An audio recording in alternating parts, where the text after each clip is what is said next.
The conference room felt colder than usual that morning. Maybe it was the silence, or maybe it was the way my father-in-law, James Holloway, CEO of Holloway & Sons, refused to look me in the eye. Then he said it. "We're letting you go. Performance issues." The words hit like a hammer to the chest. Performance issues.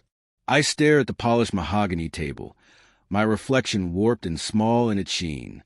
Across from me, 2 board members avoided my eyes, shuffling papers they didn't need to touch. My father-in-law leaned back, hands clasped, his wedding ring glinting under the overhead light. "James," I managed, voice cracking slightly, "can we discuss this?" My numbers, my last quarter reports, were the highest in the division. He sighed. "It's not just numbers, Evan. It's professionalism, company culture." That phrase, company culture, the kind used when they can't say the truth out loud. I looked at him again. For the first time, I noticed a faint smirk tugging at the corner of his lips. Then it hit me. This wasn't about work. This was personal. The thing about marrying the CEO's daughter is that everyone assumes your life is easy. They think doors open automatically, promotions are guaranteed, and you coast through the hallways wearing a grin. But I worked for everything. I'd been in the company before I even met Claire. I climbed my way up through late nights, extra projects, and years of quiet loyalty. And then she walked into my department one day, smart, confident, eyes like wildfire.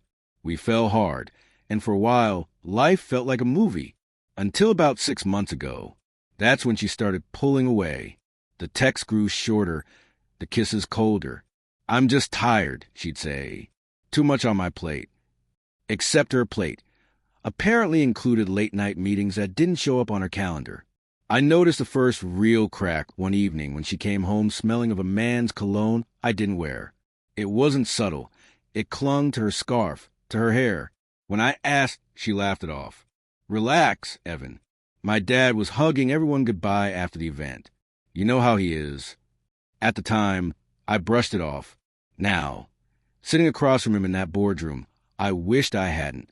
The following week was a blur. HR called me in to sign documents. Security collected my badge, and whispers followed me through the hallways like smoke. My colleagues couldn't meet my eyes. That evening, I came home early. Claire wasn't expecting me.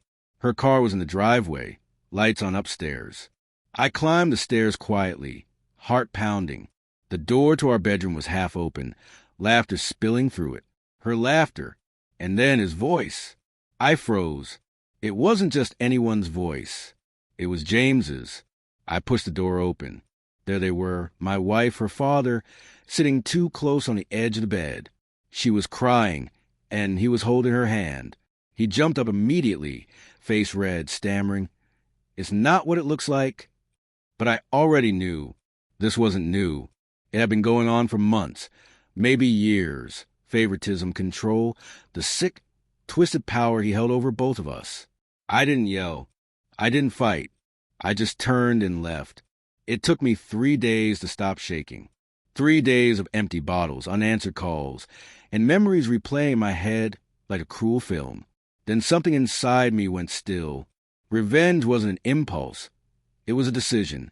I'd spent years inside that company. I knew the numbers, the contracts, the offshore accounts. James had skeletons, and I knew exactly where they were buried. So I began to dig.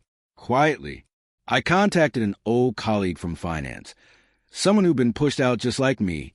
We traded information, piecing together the truth. Within weeks, I had what I needed. Proof that James had been embezzling funds through fake subsidiaries under his own daughter's name. Claire's name. I didn't have to lift a finger after that. I just forwarded everything. Financial reports, wire transfers, internal emails to the board of directors. No message. No explanation. Just truth. When it all exploded, I wasn't even there to see it. I heard about it from a friend. The board suspended James pending investigation. News spread fast. Holloway & Sons, the family empire, was collapsing under scandal. And Claire? She called me, crying, "Evan, please. You don't understand what you've done. My dad could go to prison." I stayed quiet for a moment, listening to her sobs. Then I said softly, "You're right, Claire. I don't understand. But now we're both free." Click. A few months later, I started over. Different city, smaller company, quiet life. Every so often, I still dream of that boardroom. The way James looked down at me with cold satisfaction as he said, "We're letting you go." In the dream, though, I always smile, because in the end, he was the one who got let go.